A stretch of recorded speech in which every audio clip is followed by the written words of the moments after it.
Hello everyone and welcome back to another episode of A Novel Review, a book podcast. My name is Seamus, I'm the host, and if this is your first time clicking on and wandering into my little corner of the book podcasting world, then thanks so much for clicking on.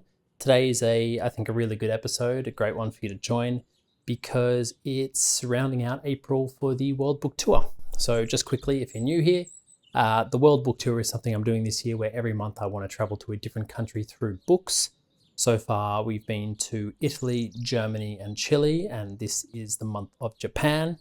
The rules are pretty simple. I want to read 2 books from that respective country, whatever that country is, every month, and the author has to be born there and writing about that specific country. So trying to get a really authentic view on the world, an authentic take on the world. There have been some difficulties along the way, mostly finding English translations to some of the countries I had hoped to go to. Finding writers in some countries is struggle enough, and then finding English translations is a whole other issue. But Japan was good. So this is episode 2. In the first episode, I'll grab the book I did Kitchen by Banana Yoshimoto, which was a really cool episode, really cool book. I really enjoyed it. And today I'm doing Days at the Morisaki Bookshop by Satoshi Yagisawa. So looking forward to that.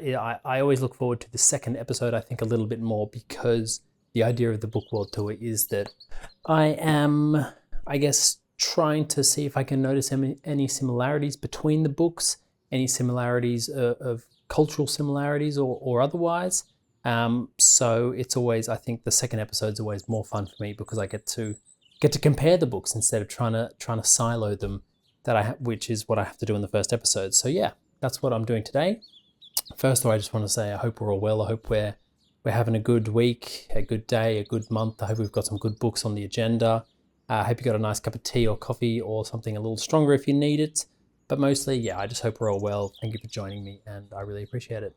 If you would like to like and subscribe, I'd also greatly appreciate that. If you're on YouTube, click the duck in the corner. But otherwise, it's a free podcast, guys. So just sit back and enjoy the show. Cheers. Okay, on to the episode. Days at the Morisaki Bookshop by Satoshi Yagisawa. Hold it up for those on YouTube. It's a very, very lovely cover, very recognizable cover, but a very fun, enjoyable cover. And I say that because a lot of books don't have, fun covers anymore. A lot of them try to copy other books or just a blend in a certain way. But this one is a really, it's a work of art within itself. And it just is incredibly inviting, I think, because it's got a bookshop on the front, and I enjoy books, as I'm sure you do listening to this. First things first, the translation, just so you are listening at home, know what it is I'm exactly reading. So this is Days at the Morisaki Bookshop, written by Satoshi Yagisawa and translated from the Japanese by Eric Ozawa. Let me find out. I always forget to do this. Originally published in 2010, and this particular edition was translated was published in 2023. So that's just so we're all aware what edition I am currently using and utilizing. Where should we begin when it comes to this book? Let's do a very, very brief overview. Got my notes here, which is cool. It's about a girl, Takako, and it opens, I'm going to say, tragically comic. In that this young girl, Takako, I believe she's sort of like early 20s, finds out that the guy she's dating, her boyfriend, is actually going to get married to someone else. And she doesn't find this out through means of deceit or anything like this. He simply comes out and says he is going to marry someone else and that they can still keep doing what they're doing if she's interested, which she isn't. And it kind of pegs him as a bit of a pig. Which is incredibly fair enough because that's such a piggish move. Then from there, she decides to quit her job because she's just kind of having this moment, this episode in her life where she's like, it's all falling apart. So she quits her job, and then an uncle reaches out, and she sort of knows of this uncle but hasn't seen him in a while. He also lives in Tokyo, and he's like, yo, I got this bookshop across town. There's a spare room upstairs. If you work in the bookshop, you can, live upstairs for free. Work in the bookshop, help me out till you get yourself back on your feet. And it goes from there. So it's a really, really lovely premise, I think. And I think something that a lot of people that love books would love that opportunity. They obviously probably don't want to go through the initial stage of finding out that your partner has been cheating on you, but is now also marrying that person and thinks that you can still keep doing what you're doing on the side, and that quitting your job. I'm sure a lot of us don't want to go through that to get to the moment of living in a bookshop, but I'm sure many of us would love to live in a bookshop because it just seems so romanticized and so charming. So yeah, really, really nice premise for the story. The writing style is really nice. It's really simple. Obviously, I was talking about in Kitchen by Banana Yoshimoto, the sort of lack of, the struggles I had with the translation. I didn't have that as much in this book, and I think there is a fundamental difference, is that this story is a lot more direct than Kitchen.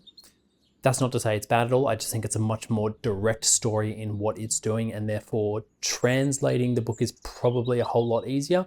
Whereas in Kitchen, Banana Yoshimoto is trying to do something, and she's trying to explore sort of elements of the human experience through the nuance of language. And naturally, when you translate something, you are going to lose some of that beauty and some of that nuance that language encompasses. And so some of the magic is lost in the translation, and I found that when reading that.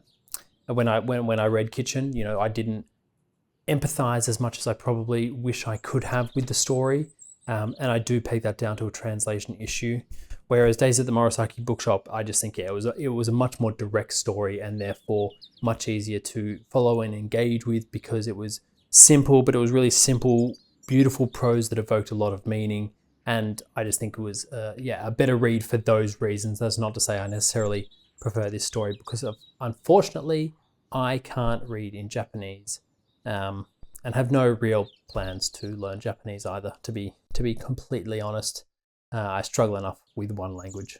So that's kind of the main body of the story. There's a few things I drew from it that I really, really liked. One of them being, I guess, the selflessness of the uncle, who of course takes in this niece that he hasn't seen in a while, and he knows why he hasn't seen her in a while, because she's young and she's living her life in Tokyo, and she's got plans, and you don't want to see the boring uncle. And he's very kind when it comes to that, and he's very understanding when it comes to that. And of course, that's sort of the purpose of family, is to be there when you're down. And he definitely makes himself available when she's down, and is very encouraging and tries to get her out of her shell quite a lot, and encourages her a lot and supports her a lot through this really difficult period that she's going through. And I really liked him for that. And then sort of as the story goes on, you actually learn he's got quite a few, demons in his own closet that he doesn't outwardly present to her, at least initially. And I think that's really kind of him and really generous. And it's kind of, it was a similarity actually that I saw in Kitchen, in this kind of like helping each other and helping the community, helping your family, helping people that are not necessarily your direct family, but they are, family-like members. So putting yourself on hold and having this selfless attitude towards helping others, I thought was a really, really nice thing that I really saw across two books. I know I'm trying to not talk about both books at once, just keep it siloed to Days at the Morisaki Bookshop for the moment, because I do have some other points that I want to say. But that was one thing I sort of noticed. Another thing I really, really loved about this book was the elements of cafe culture in it. And, I was talking to someone about this the other week, actually, about how, especially in Australia and a little bit in London as well, not as much in London, but after, a certain time in the evening, there's nowhere you can really go to just sort of hang out with your friends unless it's a pub. And I mean, I like the pub, so I've never really considered it as an issue, because if I wanted to speak to my friends, we could always just go to the pub. But in this book especially, there's a cafe that's open till quite late on the same road as the bookshop, and she goes there and develops a relationship with the staff and with people surrounding the shops. And so she gets this nice little community of people that come to the bookshop and also go to the cafe, and they stay there quite late. And it was just this lovely idea of like a cafe opening or staying open quite late, which is, relatively rare, especially in Australia. I mean, like, I'm sure there are cafes that stay open late, but especially where I'm from, most cafes are probably shut by about 2 p.m. because the cafe daytime is more sort of early morning to mid-afternoon. Whereas in this, the cafe is open really late, and it's just this nice congregating space for people that don't necessarily want to drink alcohol, but want to, enjoy each other's company outside of the comfort of their own homes. People still want to go out in some capacity. And the cafe is a great opportunity to do that. So I really, really loved that aspect of the book. And it was something that was, I think, similar in in Kitchen as well. I know I just said I'm trying not to speak about both, but you know, we've got to draw the similarities when they are there. So that was really nice as well. In terms of the development of the story, I'm going to be honest, I did kind of lose interest in the second half. So there's 2 parts of this book. I lose interest for a few different reasons. It's because, I mean, this isn't really a spoiler book, as you can kind of see it coming from a long way off, and it's kind of the natural, I guess, progression of the story, is that Takako does start to get her life back on order. She doesn't just wallow in her sadness for too long. She does for a bit, and that's okay. But once she's past that initial stage of grieving, she does start to get her life in order, and she actually moves out of the bookshop. And then from there, the second half of the book actually goes in a completely different direction that I didn't expect it to. And I won't speak about what it actually goes into because I don't want to spoil it, but it was just a very different direction. And I didn't not like it because I still read it and I still enjoyed it, but I was just like, oh, I actually really, really loved being in the bookshop, that comforting moment of this girl rediscovering the power of books, the transformative power of books, and just going about her day-by-day business, you know, going to the bookshop, reading books, falling in love with books, and then going to the cafe and discussing these books with other people, and just kind of this really nice tight-knit community. I really enjoyed that comfy, cozy aspect of the story, so that when part 2 came around, we actually sort of started to expand in a different way that I wasn't expecting. I was kind of like, oh, I didn't really want to do this. It's not really what I thought was going to happen in the story. It's not the direction I was going. It's not following the characters I thought it was initially going to follow. So that would probably be my only criticism of the book. There is on the cover it says here, there's More Days at the Morisaki Bookshop, a second book, and it's called More Days at the Morisaki Bookshop. Would I jump into it right now?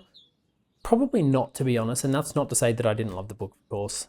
That's just more, I don't need to read it at the moment. But if I was on holidays and saw the book, you know, it's a very cozy holiday read. So I would absolutely read it. I'm not saying I wouldn't read it, but I'm not absolutely fiending to sort of get into part 2, because I did leave this book kind of like, okay, that was nice. I really enjoyed the first half. The second half fell off and we're done here. But of course, if part 2 comes along in some capacity, you know, I'll absolutely read it. So that was Days at the Morisaki Bookshop. But of course, we're not done talking here, because now we're going to compare the 2 books. This is always the fun part. What did I notice about Kitchen by Banana Yoshimoto and Days at the Morisaki Bookshop? What did I notice?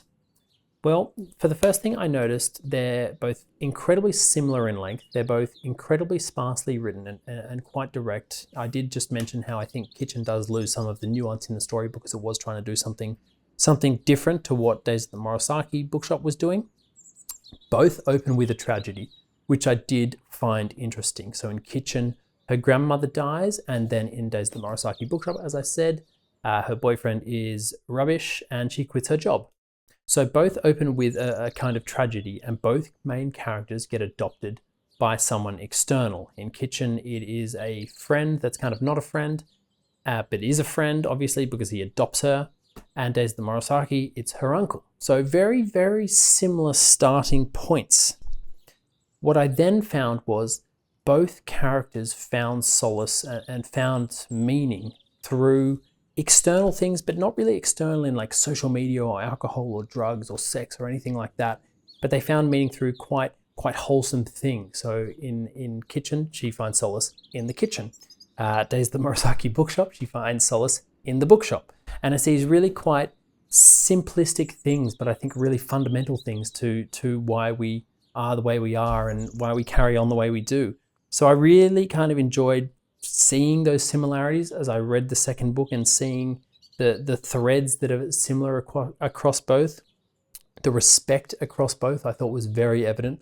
Like I said, the way characters interact with each other and the way they respect each other and understand people are going to struggle and people are going to have bad days and tragedies happen, and we've just got to be there for each other in that capacity, I thought was really, really nice. And I thought the respect towards culture really shined through these stories as well.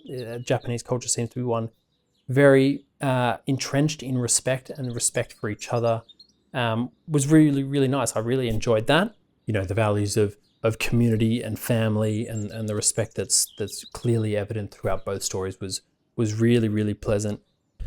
I really enjoyed Japan. I really enjoyed coming to this. Obviously, the first book tour month where I've gone to a country that doesn't have the Latin alphabet, and I think it's really important, even if the translation is a little sort of missing the point a bit. I think it is really important to continue to read books like this and watch films and engage with art from other cultures, because it really does break down those barriers of differences between us. You know, obviously they do speak a different language and it does sound completely different from the language I speak, and they look different, but fundamentally we are all the same. And it's really important to read these stories and just see, oh yeah, they are just breaking up with each other and going through these episodes and finding solace through books in the kitchen. And if I broke up with someone, I'd be doing exactly the same thing. So I think it helps to break down a lot of barriers surrounding these perception of difference between us. And you know, that's obviously where racism comes from, and xenophobia and fear. And it just kind of, reading these books makes you realize that the only thing we got to fear is fear itself.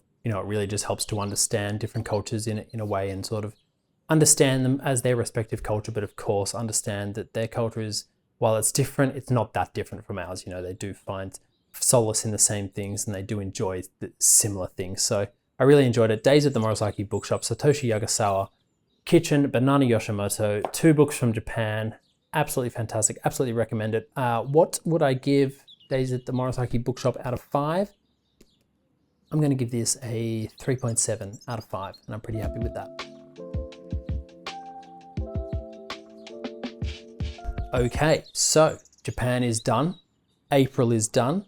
That sounds crazy to say. I can't believe April is already done, especially in the book, at least in the book podcast version of my life. Still got a few weeks to go. Alas, where am I off to in May? We are off to the continent of Africa, the country of Nigeria. We are reading Chinua Achebe's Things Fall Apart and Stay With Me by Ayòbámi Adébáyò.